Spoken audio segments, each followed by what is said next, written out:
तो कहाँ परिवारवाद है, मुझे बताइए ना। क्या वो खुद उस पोस्ट पे नहीं बैठ सकते थे? कहाँ परिवारवाद आपको नजर आता है?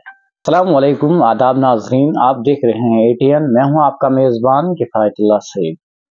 नाजरीन, आज मैं किश्तवाड़ में हूं और मेरे साथ बातचीत करने के लिए एक मशहूर शख्सियत नवीद साहब किचलू जी, जिनको आप में से बहुत ज़्यादा लोग जानते हैं। बहुत कम होंगे ऐसे जो नहीं जानते होंगे। बहुत बार हमारे चैनल के ऊपर इनका इंटरव्यू हुआ है। ये इंटेक के प्रेसिडेंट है। इंटेक एक विंग है जो कि कांग्रेस में है। तो आज इनके साथ कुछ खुसूसी बातचीत होगी। किश्तवाड़ के कुछ मसले मसाइल जो हैं उनको उठाने की कोशिश हम करेंगे इनके साथ बातचीत करके। नवीद साहब, सबसे पहले तो आपका बहुत बहुत शुक्रिया, आपने हमें दावत दी, आपसे मुलाकात करने का मौका मिला। शुक्रिया किफ़ायत साहब, जो आप हमारे पास आए। हम तहे दिल से आपका वेलकम करते हैं किश्तवाड़ में, कि आज आप किश्तवाड़ में आए और आपको फिक्र है कि चिनाब वैली में किश्तवाड़ एक खूबसूरत जगह है। इस जगह की बात करने के लिए आप मेरे पास आए। आज किश्तवाड़ में आया हूं और किश्तवाड़ को जो है टेस्टिंग लेबॉर्ट्री, एक वर्ड इस्तेमाल किया गया है कुछ टाइम पहले। टेस्टिंग लेबॉर्ट्री इसलिए कि जो भी प्रोजेक्ट आता है वो पहले किश्तवाड़ में ही जो है उसका काम लगाया जाता है। मगर अगर देखूं जिला सतह पे तो यहाँ पर जो है कोई भी चीज देखने के लायक नहीं है। आज मैंने जो आपका डिस्ट्रिक्ट हॉस्पिटल है उसका भी विजिट किया शाम के टाइम पे, तो मुझे लग रहा था कि किश्तवाड़ में बहुत बड़ा एक अस्पताल होगा, क्योंकि इसमें मड़वा, पाडर, दच्छन, किश्तवाड़, उसके साथ साथ में ड्राबशाला भी आता है। मगर मुझे कुछ ऐसा दिखा नहीं। आखिरकार आपके पुराने सियासतदानों ने किया क्या है किश्तवाड़ के साथ?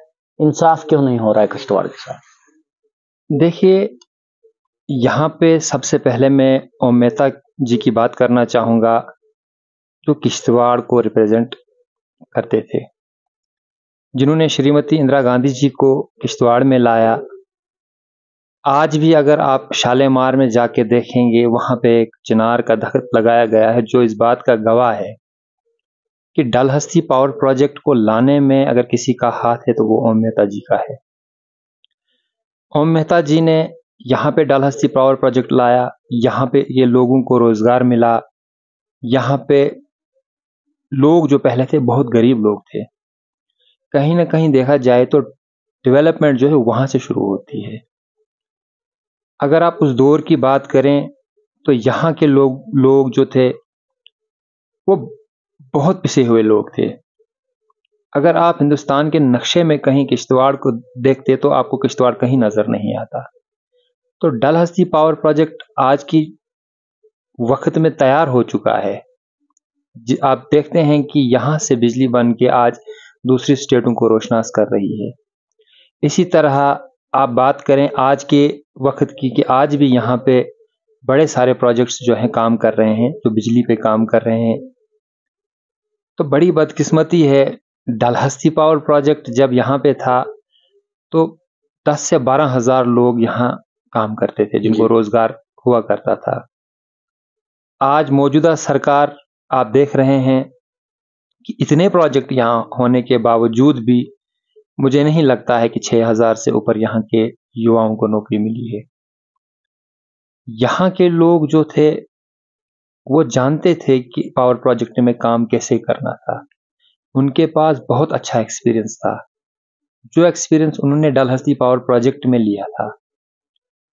आज इन्हीं लोगों को कहा जाता है कि आप अनप्रोफेशनल लोग हो, आपके पास एक्सपीरियंस नहीं है। मैं आपको ये भी कहूं कि आप देखें कि बाहर से आने वाले लोग जिन्हें यहाँ पे परमानेंट खाते में लगाया जाता है, जिन्हें हर फैसिलिटीज दी जाती है, जो प्रोजेक्ट लाइन में फैसिलिटीज होती है उन्हें वो दी जाती है, यहाँ के लोगों को वही DW खाते में डाला जाता है, वही ठेकेदार खाते में डाला जाता है। आपकी कुछ वीडियोस हमने देखी थी, जो वायरल हुई थी और हमारे चैनल पर भी जो है उनको रिलीज किया गया था, जिसमें आप किसी प्रोजेक्ट के अंदर चले जाते हैं और वहां पर जो इंचार्ज प्रोजेक्ट के होते हैं उनके साथ आपकी बातचीत होती है, बहुत ज़्यादा बहस होती है। वहाँ पर आपको ये कहा जाता है कि यहाँ पर एक वर्कर को जो है दाढ़ी रखने की इजाज़त नहीं दी जाती है, और उसके साथ-साथ में आपने बहुत सारी बातों पर वहाँ पर उनके साथ बहस की। थोड़ा-सा बताइएगा कि आप किस डिपार्टमेंट किस प्रोजेक्ट के अंदर गए थे, कहाँ पर गए थे, क्या लोकेशन थी और आपके साथ क्या बात वहाँ पर हुई, किस चीज़ के ऊपर बहस हुई? देखिए, मुझे सुबह के टाइम एक फ़ोन आता है, हमारे एक्स सर्विसमैन जो वहाँ पे काम करते थे, उन्होंने मुझे कॉल की। उन्हें अचानक प्रोजेक्ट में निकाल दिया गया। वो बेचारे अपनी ड्यूटी के लिए जा रहे थे, उन्हें कहा गया कि आपको प्रोजेक्ट से बाहर किया गया है। तो मैंने ये समझा कि मुझे उनके पास जाके बात को समझना चाहिए। जब मैं उनके पास गया तो हकीकत में मैंने पाया, एक तरफ तो सरकार कहती है कि लोकल्स को वहाँ पे एम्प्लॉयमेंट दी जाए। जो वो लोग थे वो वहाँ के ही मकामी लोग थे, रावशाला के ही लोग थे, जिन्होंने अपनी ज़मीनें भी गँवाई हैं। मैं अभी आपसे बात कर रहा था ठेकेदार खाता, उन्हें भी उसी ठेकेदार खाते में लगाया गया। 11 महीने का कॉन्ट्रैक्ट किया गया है। तो सेलेक्टेड उन्हीं 5 आदमियों को वहाँ से निकाला गया, बाकी लोगों को नहीं निकाला गया। तो उसी के लिए मैं बात करने के लिए प्रोजेक्ट मैनेजमेंट के पास गया, उनसे बात मैंने की, उनकी सिक्योरिटी के विंग जो है इंचार्ज है, उनसे बात करने की कोशिश मैंने की, तो वो भी मेरे सामने नहीं आए। वहाँ पे भी कोई सीनियर उनके थे, जो सुपरवाइज़र के साथ बैठते हैं, तो उनसे मेरी बात हुई, तो बात-बात में उन्होंने मुझे बड़ी चीज़ें बताई, जो कि आपने देखा होगा कि मीडिया में काफ़ी वायरल भी हुआ था। तो वहीं पे उन्होंने कहा कि प्रोजेक्ट लाइन में दाढ़ी नहीं रखी जाती है। तो कहीं न कहीं ये एक शॉकिंग इंसिडेंट भी है। बात थी, तो मुझे अच्छा नहीं लगा कि इन्होंने ऐसी बात की। तो मैंने उनके हक में बात करने की कोशिश की कि उन्हें रोज़गार वापस दिया जाए। अगर आप एक तरफ कहते हैं कि हमने लोकल को एम्प्लॉयमेंट देते हैं, तो दूसरी तरफ आप उन्हीं को निकाल के बाहर से लोग ला रहे हो और वहाँ पे लगा रहे हो। उन लोगों ने बेचारों ने अपनी ज़मीनें खोई है। और सबसे बड़ी मैं बात कहूँ आपको कि एक्स सर्विसमैन जिसने अपना वक़्त दिया होता है, जिसने हमारे मुल्क की हिफाज़त की होती है, जिसने अपने इस मुल्क के लिए अपने परिवार को छोड़ के मुल्क की रखवाली की हो, उसके साथ आप ऐसा सलूक कर रहे हैं। तो आप खुद बताएँ कि एक आम इंसान की क्या हालत होगी वहाँ पे? अच्छा, नवीद साहब, मैं मतलब आज आया हूँ तो देख ही रहा हूँ बिजली की जो आँख मचोली है, चल ही रही है। उम्मीद थी मुझे कि कश्तवाड़ जा रहा हूँ तो शायद बिजली कंटिन्यू देखने को मुझे मिलेगी, पर अफ़सोस से मुझे कहना पड़ रहा है कि यहाँ पर बिजली बार-बार जा रही है। थोड़ा-सा बताइएगा कि ये बिजली जो है आपको डुलहसटी प्रोजेक्ट की ही मिलती है, जो आपको यहाँ पर 2-4 प्रोजेक्ट इर्द-गिर्द बने हुए हैं, इन्हीं की मिलती है या आपको भी जो है बाहर से ही बिजली जो है आती है? देखिए, यही तो बड़े अफ़सोस से कहना पड़ता है कि जहाँ प्रोजेक्ट बनता है, उस एरिया को डेवलप किया जाता है। लेकिन यहाँ पे अगर देखा जाए, बड़ी बदकिस्मती यही रही है कि यहाँ पे बिजली नहीं दी गई। यहाँ की बिजली जो है वो दूसरी स्टेटों को रोशनास कर रही है। आप देख रहे होंगे कि बाहर की जितनी भी स्टेटें हैं, वहाँ पे मुफ़्त बिजली दी जाती है। उसी एवज़ में अगर आप हमें देखें, तो हमारे वसाइल इस्तेमाल किए जा रहे हैं, हमें ही बिजली नहीं दी जा रही है। हाल ही में आपने द्राक्षाला की बात सुनी होगी कि द्राक्षाला की जो लाइट है, उसको बेचा गया। कहीं न कहीं अगर डिस्ट्रिक्ट में बिजली नहीं देनी थी, कम से कम द्राक्षाला ब्लॉक के लोग डिज़र्व करते थे कि उन्हें फ्री बिजली मिले। उन्हें एक अच्छा-सा तालीमी अदारा मिले, उन्हें एक अच्छा-सा हेल्थ स्ट्रक्चर मिले। लेकिन बड़े अफ़सोस से कहना पड़ता है कि उस इलाके में इस वक़्त भी कोई एम्बुलेंस नहीं है। उस इलाके में इस वक़्त भी कोई फायर सर्विस नहीं है। यहाँ ज़िला किश्तवाड़ से, सिटी से हमें ये चीज़ें वहाँ भेजनी पड़ती हैं। तब तक बीमार की क्या हालत होती है, तब तक जलने वाले की क्या हालत होती है, मुझसे बेहतर आप जानते हैं। जिस तरह हमने डिपार्टमेंट के बारे में बात की और आपने कहा कि बहुत सारे प्रोजेक्ट हैं, वहाँ पर जो है उन लोगों को कोई भी बेनिफिट नहीं मिला, उनकी ज़मीनें जो है ली गई, उनको ज़ाया किया गया, लोगों को बेनिफिट नहीं मिला। अक्सर बातें आती है किश्तवाड़ से कि किश्तवाड़ में करप्शन बहुत ज़्यादा है।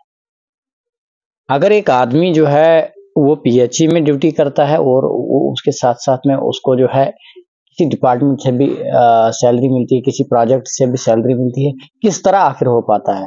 क्या वो जो पीडीडी या पीएचई या किसी जिस भी डिपार्टमेंट में है वो मतलब पहले से ही क्या उन एक्सएनओ को पता नहीं होता, उन जेईज को पता नहीं होता जो उनकी सैलरी बनाते हैं महीने पे, उनको पता नहीं होता है, या वो भी उसमें कहीं न कहीं मिक्स होते मिले हुए होते हैं? देखिए, ये बात आपकी सही है कि ज़िला किश्तवाड़ में बहुत सारे लोग ऐसे हैं जो 2-2 जगह काम कर रहे हैं। और ये भी सही बात है कि यहाँ पे अनएम्प्लॉयमेंट बहुत ज़्यादा है। आप यहाँ पे देखें कि एक बच्चा होता है जिसे माँ-बाप बड़ी मुश्किल से किसी काबिल बनाते हैं और उसी से एक्सपीरियंस ढूँढ के उसे इग्नोर किया जाता है, चाहे प्रोजेक्ट लाइन की बात करें या कहीं किसी और अदारे की बात करें आप। यही हम लोगों की बदकिस्मती रही है और यहाँ की एडमिनिस्ट्रेशन को और गवर्नर इंतजामिया को इस चीज़ पे संज्ञान लेना चाहिए था, इन लोगों को ट्रेस आउट करना चाहिए था कि ये कौन लोग हैं जिन्होंने दूसरे लोगों का हक खाया हुआ है। अक्सर हमारी यही बात इन अदारों से होती रहती है, लेकिन बड़ी बदकिस्मती से ये कहना पड़ रहा है कि इस पे कोई इंक्वायरी नहीं की जाती है। मैं आपके माध्यम से फिर से अपने गवर्नर साहब से या यहाँ के डीसी साहब जो यंग एंड डायनेमिक हैं, उनसे ये कहना चाहूँगा कि वो कम से कम इस चीज़ का संज्ञान लें, वो इस चीज़ को देखें ताकि यहाँ के जितने भी पढ़े-लिखे नौजवान हैं, उनको प्रॉपर तरीके से यहाँ नौकरी मिले। हाल ही में आपने एक वीडियो बनाई थी जो कि सुनील शर्मा जी के घर के बाहर की थी। शायद आपने कहा था कि बीजेपी की जो नालियाँ, शायद नालियों के बारे में आपने कहा था, शायद वहाँ पर कुछ डैमेज था, उसके बारे में आपने कहा था। तो वो क्या डेवलपमेंट किश्तवाड़ की कर पाएँगे? जी देखिए, असल तो में उसमें क्या मुद्दा था? क्या जो पिछला टाइम था 2014 से लेकर आज तक, क्योंकि नाम तो लेना नहीं चाहिए मुझे, मगर यहाँ पर जो है एमएलए आपके एक ही रहे 2014 के बाद, वो है सुनील शर्मा जी। तो क्या उन्होंने कोई इस तरह की तरक्की नहीं की किश्तवाड़ में? आपने उनके ऊपर जो है इल्ज़ाम, मतलब एक तरफ से इल्ज़ाम ही लगा कि इन्होंने कुछ। देखिए, जो वो जगह थी, वो भाजपा का कार्यालय था। बड़े अफ़सोस से कहना पड़ता है कि बड़े लोगों को वहाँ बुलाया जाता है, उन्हें कहा जाता है डेवलपमेंट होगी, अच्छी सोच होगी, ये होगा, वो होगा। लेकिन बदकिस्मती से मैंने एक आईना दिखाया कि सच्चाई जो है, मैंने उसको दिखाने की कोशिश की। जो लोग अपने कार्यालय के सामने एक ड्रेन को ठीक नहीं कर पा रहे हैं, जो इक़्तिदार में रह के एक सड़क को ठीक नहीं कर पा रहे हैं, तो वो लोग क्या हुकूमत चलाएँगे? वो क्या किसी का भला करेंगे? मैंने इस आईने को दिखाने की कोशिश की थी। बड़ी बदकिस्मती से कहना पड़ रहा है कि लगभग 10 साल होने को आए, अभी भी शहर में कोई डेवलपमेंट नज़र नहीं आ रही है। आप बात करें सड़क की, कांग्रेस की देन। आप बात करें यहाँ के आईटीआई की, कांग्रेस की देन। आप बात करें यहाँ डिस्ट्रिक्ट की, कांग्रेस की देन। आप कॉलेज की बात करें तो कांग्रेस की देन। बड़ी बदकिस्मती से यही कहना पड़ रहा है। इसके अलावा आप बताएं ना कि यहाँ शहर में कौन सी चीज़ है जो इन्होंने बनाई? मैं आपके माध्यम से इन लोगों से ये बात पूछता हूँ। ये लोग कहते हैं कि हमने यहाँ प्रोजेक्ट्स लाए। कौन से प्रोजेक्ट लाए? इन प्रोजेक्टों का क्या फ़ायदा है हमें? अच्छा, आपने एक वीडियो इस किस्म की भी वायरल थी, एक आर्डर था शायद, जिसमें रेटले पावर प्रोजेक्ट के बारे में कहा जाता था और उसमें लिखा हुआ था कि 12% बिजली या 14% शायद गालबन इसी तरह कुछ लिखा हुआ था कि जब ये तैयार रेटले पावर प्रोजेक्ट पूरी तरह से होगा तो किश्तवाड़ के लोगों को इतनी बिजली जो है फ्री ऑफ कास्ट दी जाएगी। तो रेटले पावर प्रोजेक्ट जो है उसका सौदा भी हुआ राजस्थान की सरकार के साथ। उसमें से कितनी डिस्ट्रीब्यूशन जो है किश्तवाड़ को दी गई है? देखिए, फ़िलहाल तो खाली इसको बेचने का काम किया गया है। यहाँ लोगों के साथ सिर्फ़ वादे किए गए हैं, निभाया कुछ नहीं गया है। यहाँ पे अगर देखा जाए तो यहाँ पे भाईचारे को खराब करने की भी कहीं न कहीं वो नज़र आता है। मैं आपको बताऊँ कि यहाँ पे बहुत साल पहले कॉलेज एजिटेशन हुई, जिसमें मेरे हिंदू भाई ने एक मुसलमान भाई के लिए जान दी, जिसमें एक मुसलमान ने एक हिंदू के लिए जान दी। ऐसा भाईचारा यहाँ पे है। कहीं न कहीं अगर देखा जाए, किश्तवाड़ में अगर डेवलपमेंट करनी है, तो किश्तवाड़ के लोगों को एक होना पड़ेगा। अगर किश्तवाड़ को अच्छी जगह बनानी है तो सबको एक होना पड़ेगा। कहीं ना कहीं सियासत से हट के बात करनी पड़ेगी। आप देखें कि किश्तवाड़ में जो चीज़ें होनी चाहिए थी वो चीज़ें कहीं नज़र नहीं आ रही हैं। आप यहाँ की यूनिवर्सिटी की बात कीजिए, जो 4 या 5 या 10 साल पहले कोर्सेज थे वही कोर्सेज आज भी हैं। उनमें से भी कुछ कोर्सेज जो हैं वो हटाए गए हैं।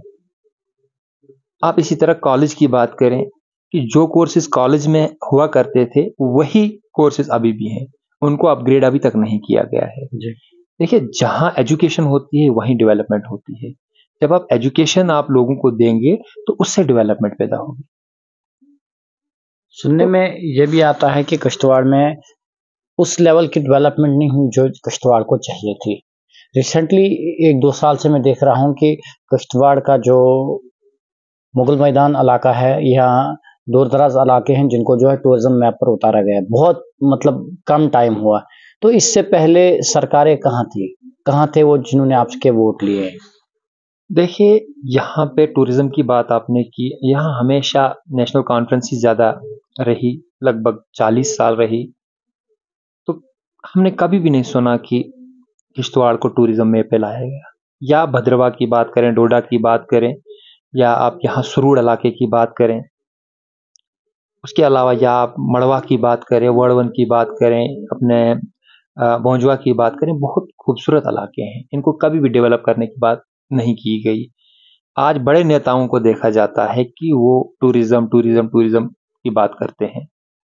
आखिर वो लोग उस वक्त कहाँ थे जिस वक्त वो इक़्तिदार में थे? आज वो लोग लोगों को कहते हैं कि नहीं, हम ही काम कर सकते हैं। उन्होंने अपनी सारी उम्र जो है इक़्तिदार में गुजारी। तो बदकिस्मती से कहना पड़ रहा है, जो लोग पीछे कुछ नहीं कर पाए वो आगे क्या कर पाएंगे।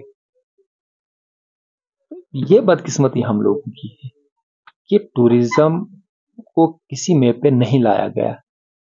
आप किताए चिनाब की बात करें, किताए चिनाब में बहुत सारा साधन टूरिज्म के लिए है। अक्सर मैं आपके चैनल को देखता रहता हूं, आप भी टूरिज्म की बात करें, चाहे लाल दमन की बात करें, या भद्रवाह के एरियाज की बात करें, या किश्तवाड़ के एरियाज की बात करें। मैं आपको बताऊं, यहाँ सुरूड़ में एक बिमलनाग का इलाका है, बहुत खूबसूरत इलाका है, कभी डेवलप नहीं किया गया। हाल ही में वहां रोड मिला है, नहीं तो वहां के लोग अभी भी पैदल चल रहे थे। अब मड़वा की बात करें, वर्णवन की बात करें, जो लोग 6-6 महीने के लिए कट ऑफ हो जाते हैं, उनके लिए कोई साधन नहीं था।